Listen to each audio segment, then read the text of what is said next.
குறிப்பாக வந்து தமிழரசன் அவர்கள் குறிப்பிட்ட மாதிரியோ அல்லது பத்மபிரியா அவர்கள் குறிப்பிட்ட போதோ, அதாவது மாணவர்களுடைய வருகை வந்து 30 விழுக்காடு கூடியிருக்கிறது. 1ஆம் வகுப்பு முதல் 5ஆம் வகுப்பு வரையான அரசு பள்ளியில் படிக்கக்கூடிய மாணவர்களுடைய வருகை வந்து என்பது அந்த ஒரு மாதத்துக்கான அட்டண்டன்ஸ் வந்து கூடியிருக்குது அப்படிங்கிறது வந்து ஒரு நல்ல செய்தி. இது மாதிரி பல நல்ல செய்திகள் இருக்குது. திராவிட முன்னேற்ற கழகத்தினுடைய துணை அமைப்பு செயலாளர் சட்டமன்ற உறுப்பினர் திரு தாயம் கவி அவர்கள்ட்ட வந்து கேட்கலாம். அதிமுக இது நாங்கள் ஆரம்பித்த திட்டம் அப்படிங்கிறத வந்து சொல்கிறாங்க. இது ஒரு வெற்றிகரமான எந்த ஒரு திட்டம் வந்தாலும் வந்து அவர்கள் வந்து முன்னாடி அதில் வந்து இன்சியலை போட்டுக்கிறது வழக்கம். இப்போ இந்த திட்டத்தினுடைய தொடக்க விழாவுக்கு பிறகு வந்து 2 நாட்களாக சொல்லிட்டு இருக்காங்க.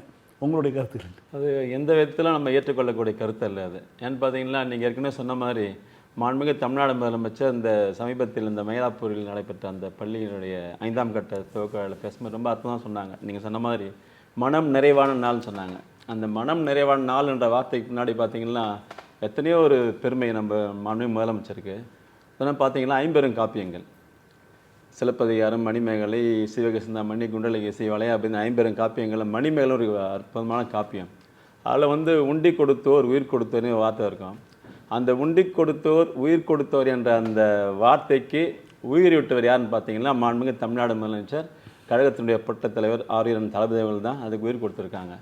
உதாரணமாக அந்த நிகழ்வில் பேசலையே மாண்புமிகு தமிழ்நாடு துணை முதலமைச்சர் ரொம்ப அற்புதமான ஒரு வார்த்தை சொன்னாங்க. என்னென்னு பார்த்தீங்கன்னா, வயிற்று பசியை போக்குகின்ற திட்டம் மட்டுமல்ல, அறிவு பசியை போக்குகின்ற திட்டமும் கூட அப்படின்னு மாண்புமிகு தமிழ்நாடு துணை முதலமைச்சர் சொன்னாங்க. அதையே தான் பார்த்தீங்கன்னா நம்முடைய டாக்டர் சாமிநாதன் ஆராய்ச்சி அறக்கட்டளையினுடைய இயக்குனர் டாக்டர் சௌமியா சாமிநாதனும் நம்முடைய துணை முதலமைச்சர் சொன்ன அந்த வார்த்தையே வழிமொழிந்து அவங்களும் சில கருத்துக்களை அங்கே எடுத்து வச்சாங்க. இதை பார்க்கும்போது இதுக்குள்ளே போகிறதுக்கு முன்னாடி இந்த திட்டம் எந்த அளவிற்கு ஒரு வலிமை வாய்ந்தது, பெருமைன்னு பார்த்தீங்கன்னா, இந்திய அரசு வந்து ஒவ்வொரு ஆண்டும் ஒரு பொருளாதார ஆய்வறிக்கையை வெளியிடும்.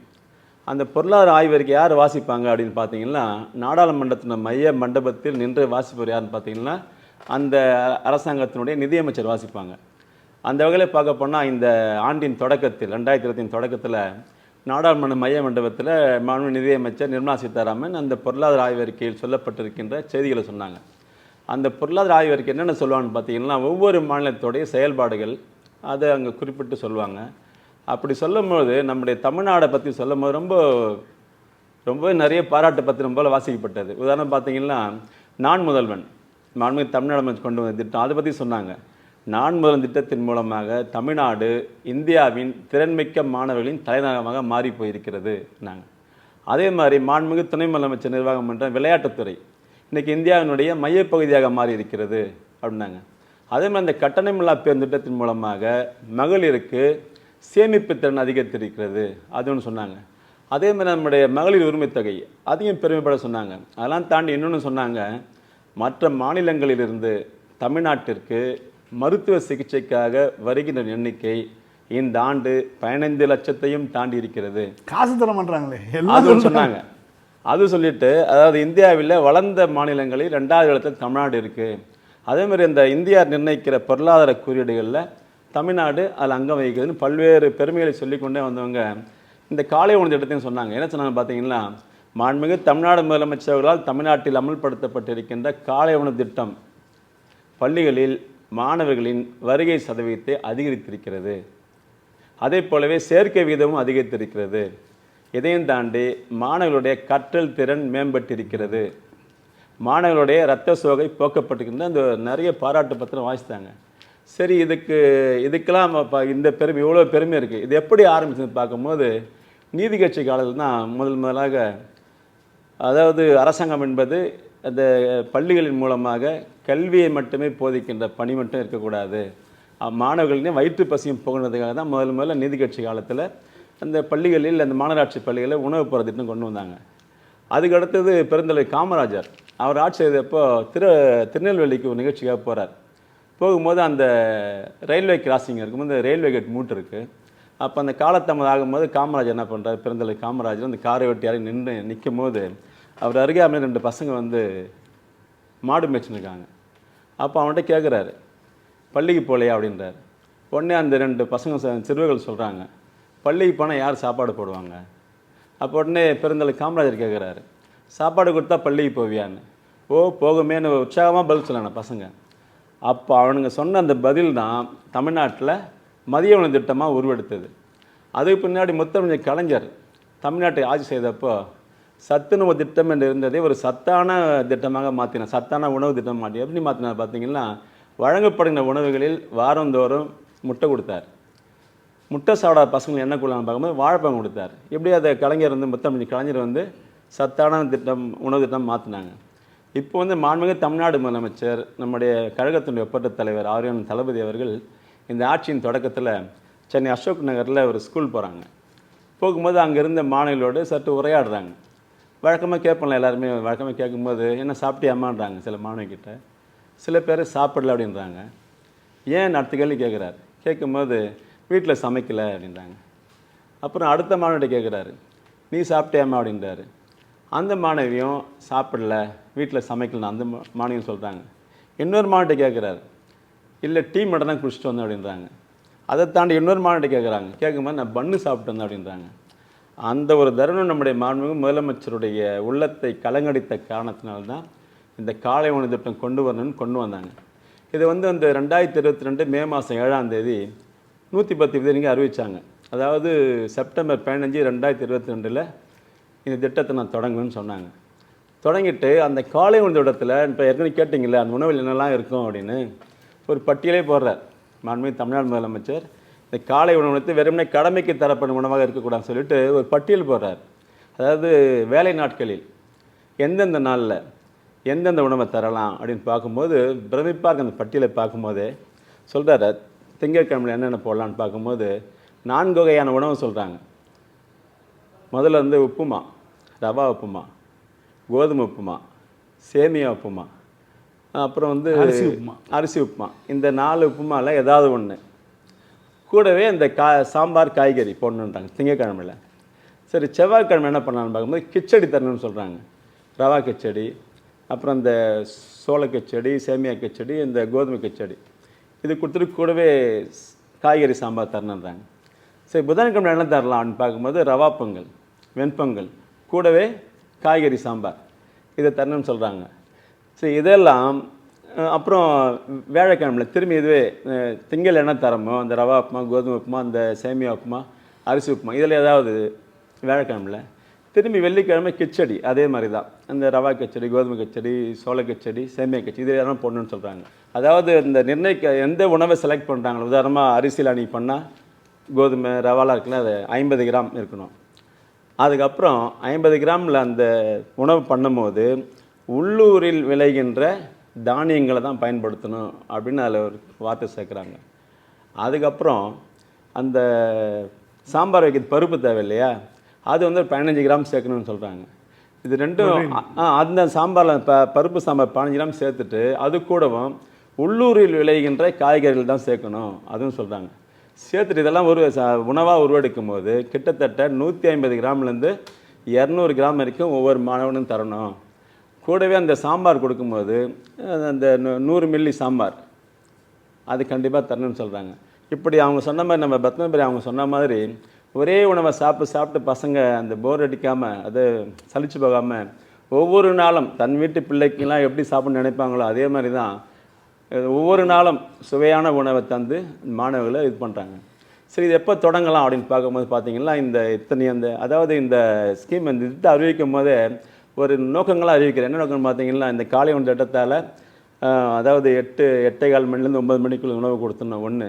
2வது மாணவர்கள்லாம் சாப்பிட்டாங்களான்னு உறுதிப்படுத்தணும் 2. 3வது வருகை பதிவு அதை கண்காணிக்கணும் 1. அவருடைய கற்றல் திறனை மேம்படுத்தணும் 1. அடுத்து இவங்க சொன்ன மாதிரி தாய்மார்களின் பணிச்சுமையை குறைக்கிற நோக்கம் இருக்கணும்னு சொல்லி அதை ஸ்டார்ட் பண்ணுறாங்க. கிட்டத்தட்ட பெருந்தகை அண்ணா பிறந்த நாளான செப்டம்பர் 15 அந்த நாளில் தான் 2022 மதுரையில் இருக்கிற அந்த ஆதிமூலம் பள்ளின்னு ஒரு பள்ளி. அதில் முதல் கட்டமாக என்ன கொண்ட பார்த்தீங்கன்னா, கிராமப்புறங்களில் சில பள்ளிகள், நகர்ப்புறங்களில் சில பள்ளிகள், அப்புறம் மாநகராட்சி பகுதியில் சில பள்ளிகள், அதே மாதிரி இந்த மலை பகுதியில் இருக்க சில பள்ளிகள்லாம் சேர்த்து ஒரு ட்ரையல் முதல் கட்டமாக அது சோதனை வட்டமாக 1545 பள்ளிகளில் இந்த திட்டத்தை கொண்டு வராங்க. கொண்டு வந்துட்டு இந்த திட்டம் அப்படியே நடைமுறையில் இருக்கும்போது திடீர்னு ஒரு எண்ணம் வருது, நம்மால் செயல்படுத்தப்பட்ட திட்டம் எந்த அளவிற்கு பலனளிக்குது அப்படின்னு பார்க்குறதுக்காக ஒரு ஆய்வு மேற்கொள்கிறாங்க. அந்த 1545 பள்ளிகளிலும் ஒரு ஆய்வு மேற்கொள்கிறாங்க. அந்த ஆய்வு மேற்கொள்ளும் போது கிட்டத்தட்ட 1319 பள்ளிகளில் மாணவர்களுடைய வருகை சதவீதம் பல மடங்கு கூடியிருந்தது. அதே மாதிரி மாணவர் சேர்க்கை வீதம் கூடியிருந்தது. ஏற்கனவே நான் சொன்ன மாதிரி மாணவர் கற்றல் திறன் மேம்பட்டு இருந்தது. இது இல்லாமல் என்ன பண்ணுறாங்க, எந்த பள்ளிகள்லாம் இந்த திட்டம் அமல்படுத்தப்பட்டதோ அந்த பகுதிகளில் அந்த அமல்படுத்தப்பட்ட பள்ளிகளிலும் அமல்படுத்தப்படாத பள்ளிகளும் ஒப்பிட்டு பார்க்குறாங்க. பார்க்கும்போது கிட்டத்தட்ட ஒரு 77% இந்த காலை உணவு திட்டம் எங்கெல்லாம் அமல்படுத்தப்பட்டதோ அங்கெல்லாம் மாணவர்களுடைய வருகை சதவீதம் கூடி போயிருந்தது.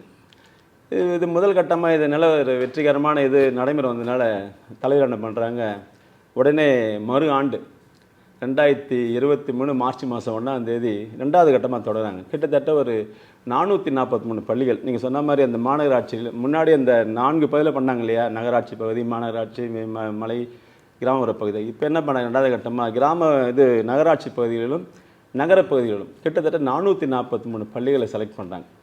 அந்த 443 பள்ளிகளில் பயிலுகின்ற 56,160 மாணவர்கள் பயன்பெற மாதிரி 2வது கட்டத்தை 23 ஆமாம் பண்ணுறாங்க. அப்புறம் இதுவும் நல்லா சக்ஸஸ் ஆகணும்னு அடுத்த கட்டம் என்ன பண்ணுறாங்க, திரும்பி அந்த 3வது என்ன பண்ணுறாங்க, கிட்டத்தட்ட 30,992 பள்ளிகளில் சுமார் அந்த 15,32,000 மாணவர்கள் பயன்பெற மாதிரி 3வது கட்டமும் தமிழ்நாடு முழுக்க. ஆமாம், திரும்பி இது நல்லா சக்ஸஸ் ஆகுது. திரும்பி 4வது கட்டமாக ஸ்டார்ட் பண்ணலான்னு சொல்லிட்டு 4வது கட்டம் இப்போ கடந்த ஆண்டு 2024 ஆகஸ்ட் 25ஆம் தேதி 4வது கட்டம் ஸ்டார்ட் பண்ணுறாங்க. அது எவ்வளோன்னு பார்த்தீங்கன்னா 3,995 பள்ளிகளில் கிட்டத்தட்ட 2,26,000 பேர் பயனடுற மாதிரி அதை ஸ்டார்ட் பண்ணுறாங்க. இது எல்லாம் பண்ணோடனே திடீர்னு திரும்பி என்ன பண்ணுறாங்க, ஒட்டுமொத்தமாக இந்த பள்ளிகளாம் ஆய்வு நடத்தலான்ற மாதிரி நீங்கள் சொன்ன மாதிரி இந்த மாநில திட்டக்குழு மூலமாக ஒரு ஆய்வு மேற்கொள்கிறாங்க. அது மட்டும் இல்லாமல் தனியார் அமைப்பு மூலமாக ஒரு ஆய்வு ஒன்று மேற்கொள்கிறாங்க. சொல்லும்போது உண்மையிலேயே ஒரு மனத்துக்கு ஒரு மகிழ்வான ஒரு செய்தி, பெருமையான செய்தி. நம்ம டாக்டர் சொன்ன மாதிரி, நம்ம பத்மபிரியா மேடம், நம்ம தமிழ் சொன்ன மாதிரி உண்மையிலே ஒரு பெருமைப்படுற அளவுக்கு இந்த திட்டம் மிகுந்த பலனை தந்திருந்தது. அதெல்லாம் பார்த்தீங்கன்னா என்னென்னலாம் இதில் இருந்து பார்த்தீங்கன்னா ஏற்கனவே சொன்ன மாதிரி மாணவர்களுடைய கற்றல் திறன் மேம்பட்டிருக்கிறது, வேலைக்கு செல்லும் தாய்மார்களின் பணிச்சுமை குறைந்திருக்கிறது, மாணவர்களுடைய அந்த பள்ளிக்கு குறித்த நேரத்தில் போகணுன்ற உணர்வு மேம்பட்டிருக்கிறது. நீங்கள் ஏற்கனவே சொன்ன மாதிரி சுத்தம் சுகாதாரம் தானாகவே மாணவர்கள் மத்தியில் வந்துடுச்சு.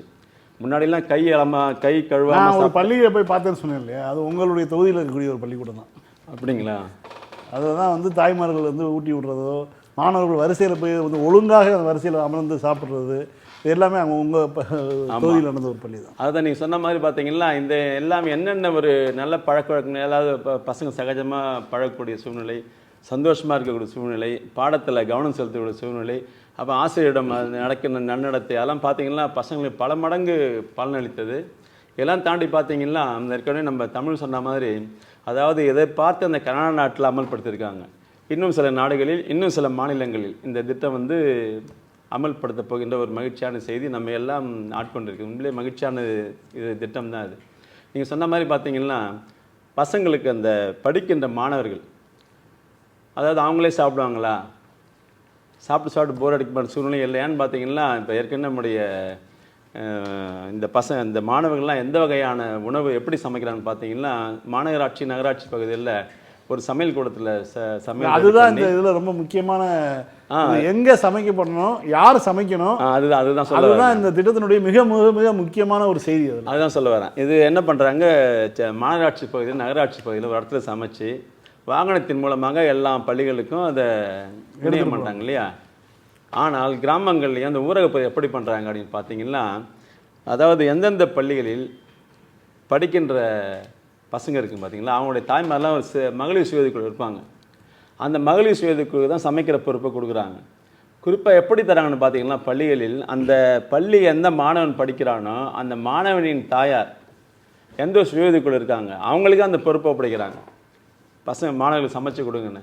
அப்படி சமைக்கும் போது அதை தன்னையும் அறியாமல் தான் பிள்ளைக்கு எப்படி சமைப்பாங்களோ அதே வகையில் தான் அந்த ஆர்வத்தோடு அந்த கவனத்தோடு ஒரு எப்படி பாசத்தோடு அந்த சமையலை சமைப்பாங்க. அதுதான் நம்முடைய மாண்புமிகு துணை முதலமைச்சர் இந்த 25ஆம் தேதி நடந்த அந்த பஞ்சாப் முதல்வர் பங்கேற்ற அந்த 5ஆம் கட்ட தொடக்க விழாவில் மாண்புமிகு தமிழ்நாடு முதலமைச்சர் முன்னிலையில் பேசும்போது சொன்னாங்க. மாண்புமிகு துணை முதலமைச்சர் என்ன சொன்ன பார்த்தீங்கன்னா, அந்த மாணவர்களுக்கு சமைக்கின்ற பொறுப்பை ஏற்றுக்கொண்டிருக்கின்ற மகளிர் சுயதுக்குழு பாராட்டுகிறேன் சொல்லிட்டு அடுத்த வரி சொன்னாங்க. அதான் ரொம்ப ஹைலைட்டாக டச்சிங்காக இருந்தது.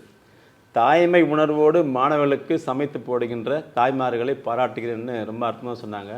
அந்த அளவுக்கு அவங்க பண்ணும்போது தான் வீட்டு பிள்ளைக்கு பண்ணுற மாதிரி உணர்வு அவங்கள அறியாமல் அதே மாதிரி ஒவ்வொரு ஆசிரியரோ அல்லது தலைமை ஆசிரியரோ யாரோ ஒருத்தர் அந்த வரக்கூடிய உணவை காலை ஒரு உணவாக எடுத்துக்கொள்ளணும் அப்படிங்கிற உத்தரவு அதில் இருக்குது. இப்போ அதான் இந்த இவ்வளோ எஃபெக்ட் இவ்வளோ ஒரு பலன் இருக்குன்னு பார்க்கும்போது தான் நம்ம மாண்புமிகு தமிழ்நாடு முதலமைச்சர் ஒட்டுமொத்தமாக 5ஆம் கட்டத்தில் ஒட்டுமொத்தமாக ஒரு கணக்கு போட்டு பார்த்தோமா 37,000 பள்ளிகளுக்கும் மேற்பட்ட பள்ளிகளில் பயிலுகின்ற 20 லட்சத்திற்கும் மேற்பட்ட மாணவர்கள் பலனடைந்த வகையில் தான் இந்த 5ஆம் கட்ட துவக்க விழாவை மாண்புமிகு தமிழ்நாடு முதலமைச்சர் நேற்றைக்கு முன்தினம் துவக்கி வச்சாங்க. உண்மையிலேயே நீங்கள் சொன்ன மாதிரி மன நிறைவான நாள் என்னதுக்கு இது ரொம்ப ஒரு நிறைவான அவருக்கு மட்டும் அதிமுக இதில் வந்து ஒரு அரசியல் எந்த விதத்திலும் அதாவது ஏன்னா கிராமத்தில் பழமை சொல்லுவாங்கல்ல பிள்ளையை பொறுத்தது ஒருத்தர் பேர் வச்சது ஒருத்தர் மாதிரி நம்ம அது அவங்களுடைய இயலாமைன்னு சொல்லணும். அது எல்லாம் ஒவ்வொன்றா பார்த்து இன்னைக்கு மற்ற நாடுகள் பின்பற்றக்கூடிய அளவிற்கு இந்த திட்டம் பொறுக்க முடியாமல் தான் அது ஏதாவது சொல்லிட்டு போகிறாங்க. அவங்க ஏதாவது சொல்லிட்டு போகிறாங்க, நம்ம பதிலளிக்க வேண்டிய சூழ்நிலை